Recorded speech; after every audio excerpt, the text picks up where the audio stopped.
வணக்கம். வாங்க நாம இன்னைக்கு டைம் டிராவல் பண்ணி ஒரு 30 வருஷம் பழைய இயற்பியல் புதிரை சால்வ் பண்ணலாம். இது சும்மா ஒரு கேள்வி இல்ல, அறிவியலோட மொழிய புரிஞ்சுக்கிறதுக்கான ஒரு சாவி. ரெடியா? இங்க பாருங்க, இதுதான் அந்த கேள்வி. 1991ல இருந்து ஒரு இன்ஜினியரிங் சவால். ஒரு பக்கம் சில இயற்பியல் பண்புகள், இன்னொரு பக்கம் அதோட யூனிட்ஸ், அதாவது அலகுகள். இத நாம சரியா மேட்ச் பண்ணணும். பார்க்கறதுக்கு சிம்பிளா இருக்கலாம், ஆனா இதுல இருக்கிற ஒவ்வொரு வார்த்தைக்கும் பின்னாடி ஒரு பெரிய கான்செப்ட் ஒளிஞ்சிருக்கு. வாங்க அதை உடைப்போம். சரி, நம்மளோட முதல் ஸ்டெப் என்னன்னா, பொருட்கள் அழுத்தத்தை எப்படி தாங்குதுன்னு புரிஞ்சுக்கிறது தான். சிம்பிளா ஒரு கேள்வி கேட்கறேன். நீங்க ஒரு பொருளை நசுக்க முயற்சி பண்றீங்க, அது உங்களை எவ்வளவு தூரம் தடுக்குது? எல்லா பொருளும் ஒரே மாதிரி சுருங்கிடுமா? சான்ஸே இல்ல, இல்லையா? ஒரு ஸ்பாஞ்சு சுருங்குற மாதிரி ஒரு கல்லு சுருங்குமா? இதை தான் நம்ம இப்ப அலச போறோம்.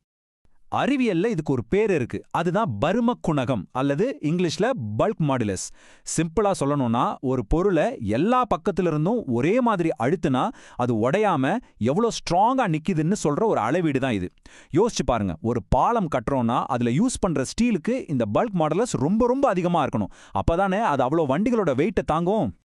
இந்த உதாரணம் சூப்பர். ஒரு ஸ்பாஞ்சை நீங்க எவ்வளோ ஈஸியா நசுக்கிறீங்க, ஆனா ஒரு ஸ்டீல் கட்டிய அசைக்க கூட முடியாது. அதுக்கு காரணம் என்ன தெரியுமா? அந்த ஸ்டீலோட பரும குணகம், அதாவது பல்க் மாடுலஸ், மலை மாதிரி ரொம்ப அதிகம், ஸ்பாஞ்சுக்கு ரொம்ப ரொம்ப கம்மி. அப்போ இந்த நசுக்க முடியாத தன்மைக்கு ஒரு யூனிட் வேணும்ல, அதுதான் N/m², அதாவது newton per metre square. Hey, நம்ம புதிரோட முதல் மேட்ச் கிடைச்சிருச்சு. சூப்பர். சரி வாங்க அடுத்த பகுதிக்கு போலாம். இப்போ நம்ம வெப்பம், அதாவது ஹீட், எப்படி ஒரு இடத்துல இருந்து இன்னொரு இடத்துக்கு போகுதுங்கிற சுவாரஸ்யமான உலகத்துக்குள்ள போக போறோம். இது நம்ம எல்லாருமே நம்ம கிச்சன்ல பார்த்த ஒரு விஷயம்தான். சுட சுட ரசம் இருக்கு, அதுல ஒரு சில்வர் கரண்டிய போட்டா கை வைக்க முடியாத அளவுக்கு சூடாயிடுது. ஆனா அதே இடத்துல ஒரு மரக்கரண்டிய போட்டா ஒண்ணுமே ஆகிறது இல்ல. ஏன் இப்படி? இதுக்கு பின்னாடி ரெண்டு முக்கியமான அறிவியல் ஐடியாக்கள் இருக்கு. இத புரிஞ்சுக்க இந்த ஒப்பீடு ரொம்ப உதவியா இருக்கும். ஒன்னு வெப்ப பாய்வு வீதம், அதாவது ஹீட் ஃப்ளோ ரேட். இன்னொன்னு வெப்ப கடத்து திறன், அதாவது தெர்மல் கண்டக்டிவிட்டி. ஹீட் ஃப்ளோ ரேட்டுங்கிறது ஒரு பைப்ல ஒரு செகண்டுக்கு எவ்வளோ தண்ணி போகுதுன்னு கணக்கு பண்ற மாதிரி. ஆனா தெர்மல் கண்டக்டிவிட்டிங்கிறது அந்த பைப் எவ்வளோ அகலமா இருக்குன்னு சொல்ற மாதிரி. சில்வர் கரண்டி ஒரு பெரிய அகலமான பைப் மாதிரி டக்கு டக்குன்னு வெப்பத்தை கடத்தும். மரக்கரண்டி ரொம்ப சின்ன குறுகலான பைப்பு, வெப்பம் ரொம்ப மெதுவா தான் போகும்.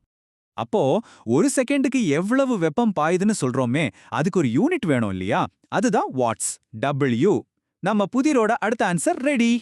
சரி, ஒரு பொருளுக்கு வெப்பத்தை கடத்துற திறமை எவ்வளோ இருக்குன்னு சொல்றதுக்கு அதுக்கு தான் W/K, அதாவது watts per metre kelvin. Silver கரண்டிக்கு இந்த வேல்யூ அதிகம், மரக்கரண்டிக்கு கம்மி. இதோட நம்ம புதிரோட இன்னொரு பகுதியையும் முடிச்சிட்டோம். ஓகே, நம்ம புதிரோட ஃபைனல் ரவுண்டுக்கு வந்தாச்சு. இது கொஞ்சம் வித்தியாசமானது. வெப்பம் எப்படி ஒரு சூடான பொருள்ல இருந்து காத்து மாதிரி சுத்தி இருக்கிற திரவத்துக்கு தாவுதுங்கிறத பத்தி தான் இது. தோசைக்கல்லை யோசிச்சு பாருங்க. கல் நல்லா சூடா இருக்கு. நீங்க அது மேல கைய வைக்காம கொஞ்சம் தள்ளி வச்சாலே அந்த சூடு உங்க கையில அடிக்கும் இல்லையா? அந்த கல்லுல இருந்து காத்துக்கு வெப்பம் எப்படி அவ்வளவு ஈஸியா பரவுது? அது எப்படி அளக்கிறது?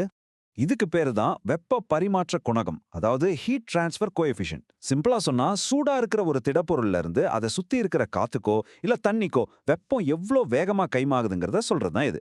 ஒரு கார் இன்ஜின் எவ்வளோ சீக்கிரம் கூல் ஆகுதுங்கிறதெல்லாம் இந்த குணகத்தை பொறுத்து தான் இருக்கு. அதோட யூனிட் என்ன தெரியுமா?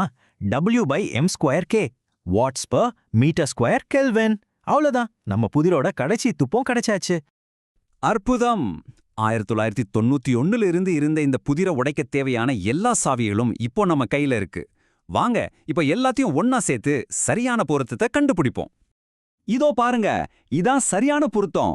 பரும குணகம், அதாவது பல்க் மாடுலஸ்க்கு N/மீட்டர் ஸ்கொயர். வெப்ப கடத்து திறன், அதாவது தெர்மல் கண்டக்டிவிட்டிக்கு W/mK. வெப்ப பரிமாற்ற குணகம், அதாவது ஹீட் டிரான்ஸ்ஃபர் கோஎஃபிஷியன்ட்க்கு W/m²K. கடைசியா வெப்ப பாய்வு வீதம், அதாவது ஹீட் ஃப்ளோ ரேட்க்கு W. வாவ், இந்த 30 வருஷ புதிரை நாம வெற்றிகரமா சால்வ் பண்ணிட்டோம். நாம வெறும் ஒரு மேட்ச் த ஃபாலோயிங் பண்ணல, நாம ஒரு ரகசிய குறியீட்டை உடைச்சிருக்கோம். இந்த யூனிட்ஸ், இந்த அலகுகள் ஒவ்வொன்னும் இந்த பிரபஞ்சம் எப்படி இயங்குதுங்கிற ஒரு கதையை நமக்கு சொல்லுது. இப்போ அந்த கதையோட சில வரிகளை நாம படிச்சிருக்கோம். பொருட்களும் வெப்பமும் எப்படி பேசுதுங்கிற மொழியே நாம இப்ப கொஞ்சம் புரிஞ்சுக்கிட்டோம்.